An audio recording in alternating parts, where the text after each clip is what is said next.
So I hear the comment time and time again, why don't they make spinnerbaits like they did back in the 70s? I wish they made those bright, vibrant colors like they used to. Well, just like in this 1977 Bass Pro catalog, you see incredible colors like fire, fluorescent lime, blue, stuff you just do not see today. Really cool, bright stuff. Well, hey, if they're not gonna make it for us, we're just gonna have to make it ourselves. This week on Angling Archaeology, I wanna show you how to make these 70s inspired spinners at home. And best part, super easy and no mold. Stick around. And with weather like this, no better time to do it.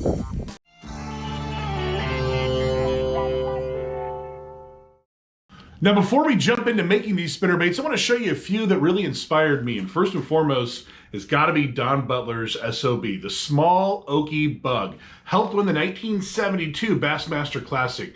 Really great little 1/4 ounce spinnerbait. Fantastic. This is a guaranteed fish catcher. Personally used it. Love this little spinner. And if we're going to upgrade a little bit to the oaky bug, the larger version, we see it's got the vibrant colors. I love that. I love the card that it came onto and their little kind of character there. I mean, what's not to love about that? That's the 70s charm that I really like. And now you can find fluorescent orange on Z-Man chatterbaits and things like that today. That's not uncommon. But really, we're going to be focusing more on making like blues and greens and things you don't see. But I think the orange is a fantastic 70s style color as well too. Now, I'm going to show you a couple different options. The one we're going to be making today is a 2-blade. But if you wanted to make a very simple 1-blade, this extractor is an example of that. And it's buck hair. So you don't have to do everything that I'm doing. I'm just showing you the way that I'm going to do this today. We have a few more here. A very nice little inexpensive one from back in the day, and that is the finny.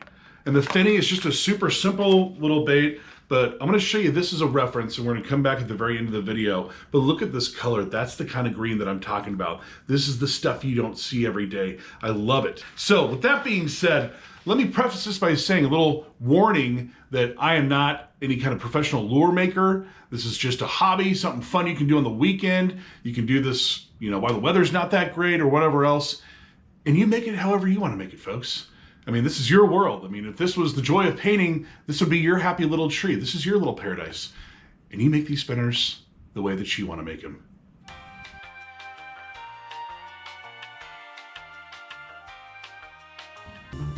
Hello, and welcome to the Joy of Spinnerbaits.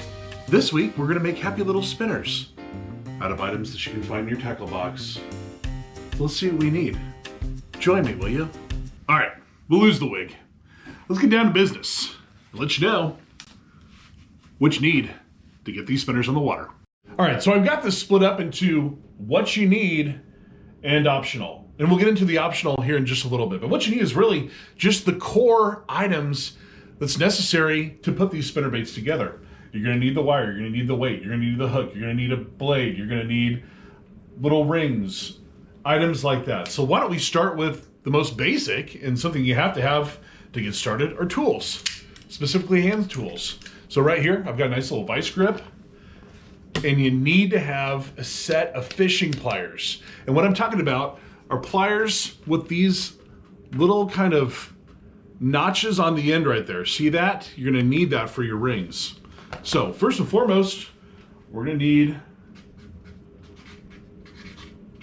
some hand tools. Okay. Next, what are we gonna need? Well, we're gonna need a wire. So this wire right here is something that I found on Amazon. I'm gonna put the link down below. You can use a normal wire. Like I said, this is your world. You do whatever you want. And you can bend it yourself. I found these pre-bent ones. And these are likely made to be used with do-it products, meaning the ones where you melt down the metal and you kind of put the melted head right there along with the hook or whatever else. But you can use these pre-bent ones for what we're doing today. And they're perfect. They're great. So we're gonna need some wire. All right, so up next, you're gonna need some blades. And for this video, we're using Colorado blades, specifically these really nice, vibrant colors, like this fire color right here. It's kind of this red, orange, You got like a nice lime green, and I'm gonna call it a boogie blue. Since we're trying to get more of a 70s, you know, vintage style looking, super vibrant color, that's the kind of stuff that we're looking for. Shields has a good selection of these, so check them out. And for the size, it's gonna be size 2 and size 4 on those Colorado blades. Now, I don't use willow blades, I don't use forged blades, anything with like texture or whatever else. Just a really simple colored blade like this is really all you need. But, I mean, hey, like I said, you do whatever you want. If you want to put a gold or a silver, you do that. But, so, we're doing blades. And for this video, I'll just put on there, so, blades, and we'll put size 2 and size 4. And we're going to get into optional here in a little bit. You may not need the size 2 or the 4 if you just want to do a single blade. And that's when we're going to get into optional here in just a second. So, blades, gonna need to have them. Up next, your favorite skirt color. And because we're doing that 70s theme, you know, I've got this really vibrant skirt color right here, this blue. And I got vinyl. You can use whatever you want. If you want to use a rubber skirt, you can do that, or you can use this vinyl one. I thought this vinyl one would go perfect, and I believe these actually are legit vintage skirts from back in the day. I don't know if they're from the 70s, probably not, but they're old school. Found them on eBay, so I bought a whole bunch of them. And that's where I find a lot of those. The skirts specifically are on eBay. But what I try to do too is, if you can do it, try to match the skirt to the blade. I think that gives it a really cool look. If you can see that, hopefully that's focusing in there. So we'll put that next. So the skirts, whatever you like better. You want vinyl, you want rubber, it doesn't matter. Skirts. All right, up next, you're gonna need some split rings. For this particular one, we're using a size 2 split ring. Split ring. Size 2. Oh, also made note, Colorado blade. You guys do whatever you want. It's just what I use. That's why I underlined that. Okay. Then you need some barrel swivels, like these right here. I'm using a size 10. If you're making a big honking spinner, you know, maybe you can get away with something a little bit bigger, but for this particular one, we're just gonna use size 10. So barrel swivel number 10. Here we go.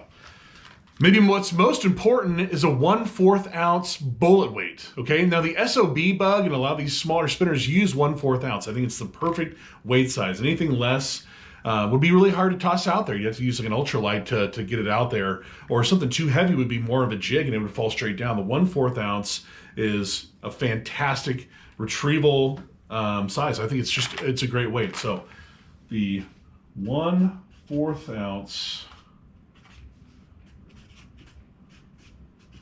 bullets.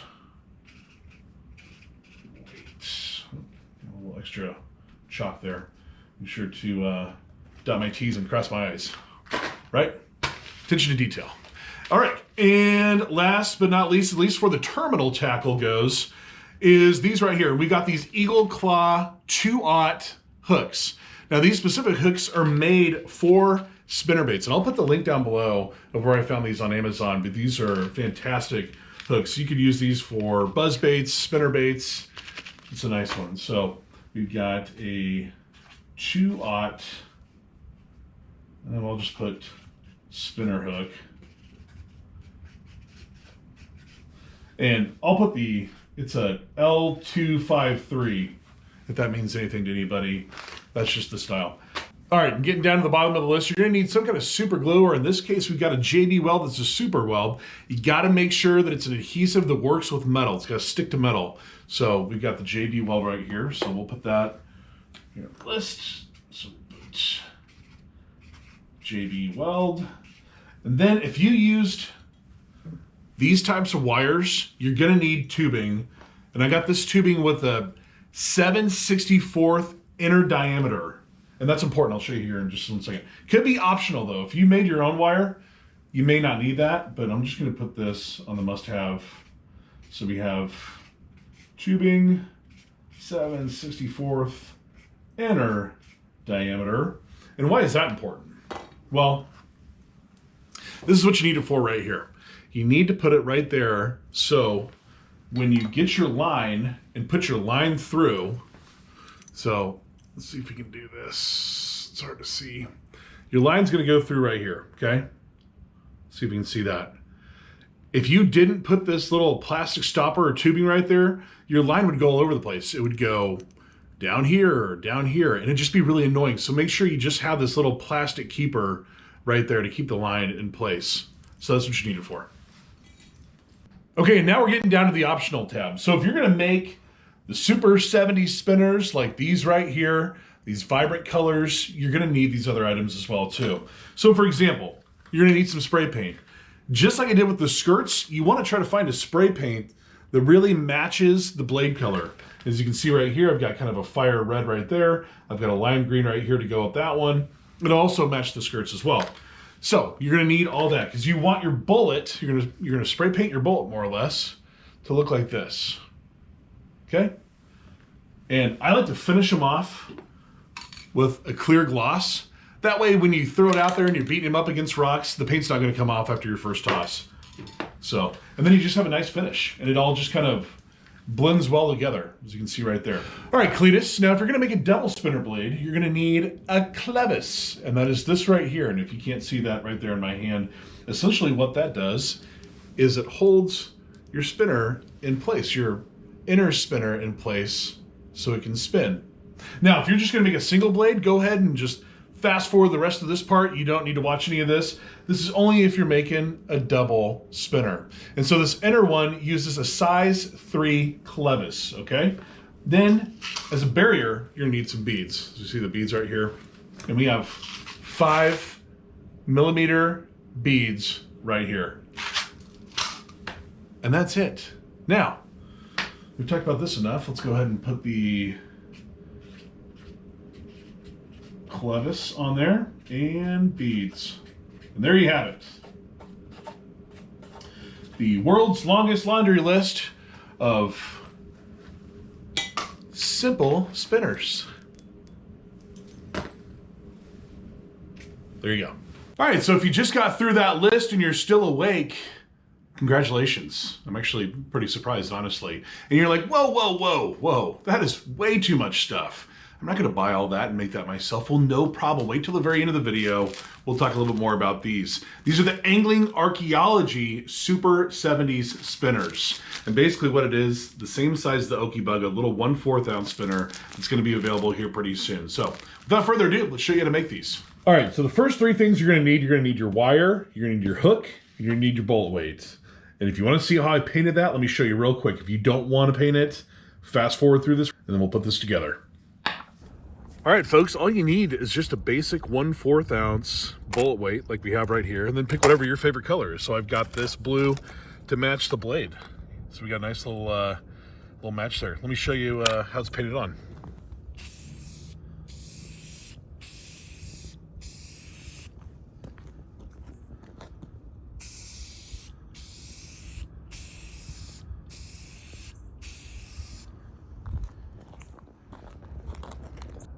So we can see right here, we've got it painted on nicely. We're gonna do a couple coats, and then probably what we'll do is we'll flip this over and put the pointed edge up top, and then just do one more coat, call it a day. And there you have it, the finished product.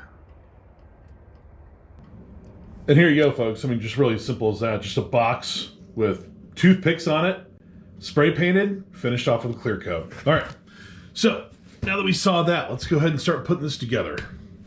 So for this first section here, you're gonna need some kind of clamp. So just kind of clamp that in right there. That's why I kind of use the edge of this table so you can see it a little better. Okay, and then up next, you're gonna have your bullet weights.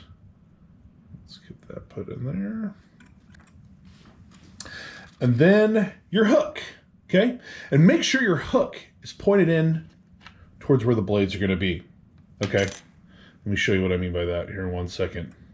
So, much like this woolly bully right here, you see that the hook is pointed towards where the blade is. Now, why is that important? Well, much like my wife, who naturally gravitates towards shiny jewelry, the bass are the same way. They're gonna gravitate towards that flash in the water. They're gonna want that reaction bite. So, you know, while this is flapping around, they're gonna come in and kind of attack right here from this side. I don't know if you can see my hand there, but you get the gist. That's why we do that. Okay, now that we've got this put in there, we're going to bend the metal, okay?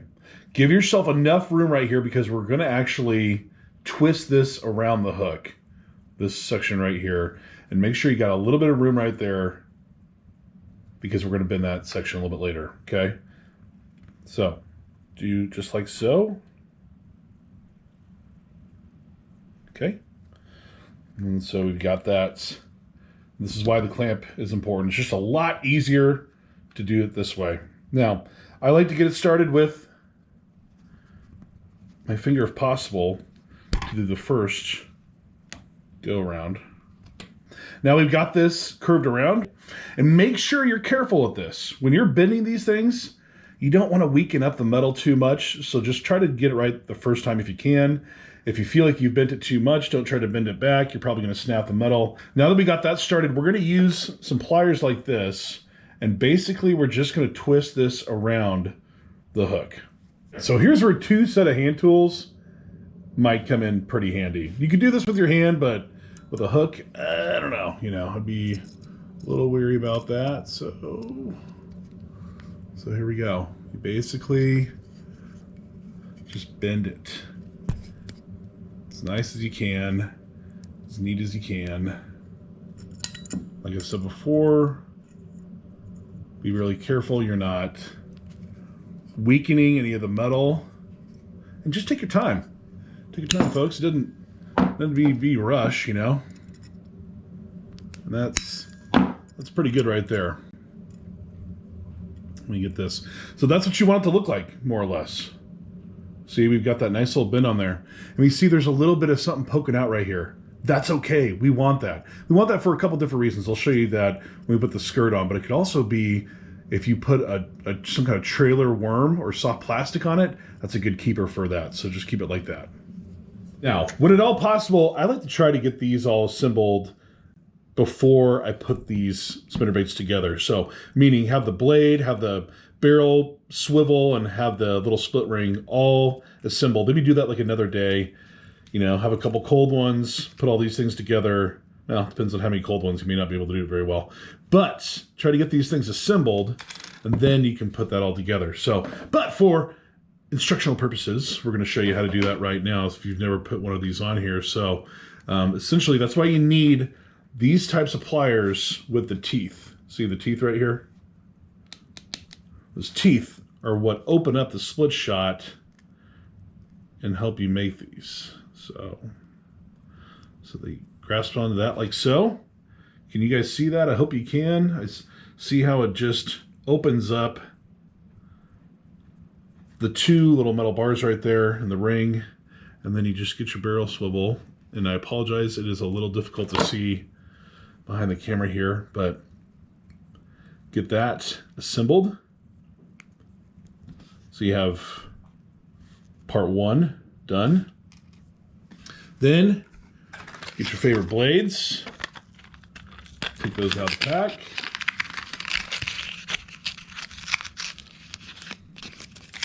And again, this is where you're going to need this handy dandy fishing plier. Open that up again.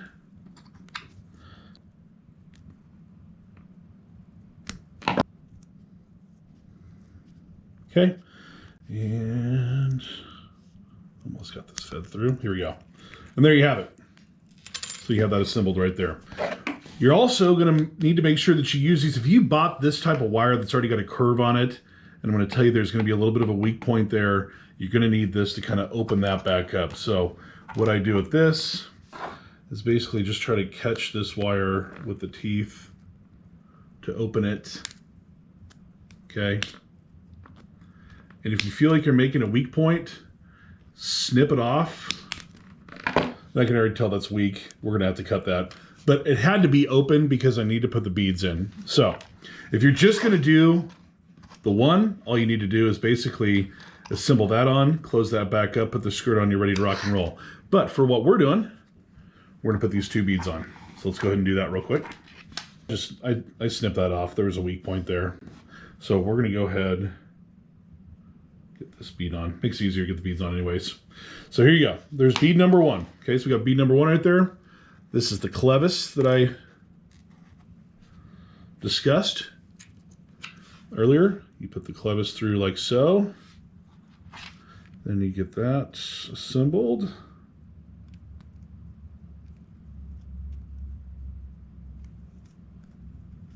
Okay, then you have that. You get the other bead.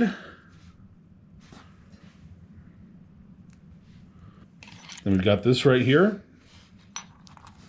I mean, the hard part's already over for the most part, you know? Then the last piece of the puzzle for this, I like to go ahead and kind of get this started. I'm going to close this up. I'm going to take it off camera just for a little bit so I can see, get a little better look.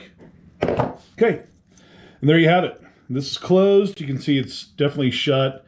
It's not going to be coming off. In fact, we got a little bit of a curl right there. That's not going to go anywhere. So there's that. And the last few things we're going to do here is get the skirt put on. So you can see here, got a nice vintage vinyl skirt. Simply put that through. This is why we like to have this little piece like so. This gets it caught up and keeps it set in place. And then there's that. Then the last thing you need to do before we glue this, I mean, really, you almost have a done spinner, is you got to make sure you have a little bend right there. So that'll keep that in place. So let's go ahead and get this glued up and put a little plastic tube right there to make sure when you put your line through that won't drag all over. And then we'll be good to go when you get yourself a spinnerbait. When doing these little stoppers right here, if this is what you're going to do, try to get some little nippers. I think these are only a couple bucks in Menards. And really, you don't need hardly anything. That's all you need right there. And then, looks nice. Then let's go get some of your JB Weld.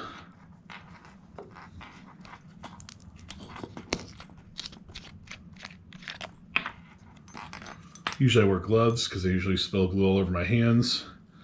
It's on my hands for a week, which is fine.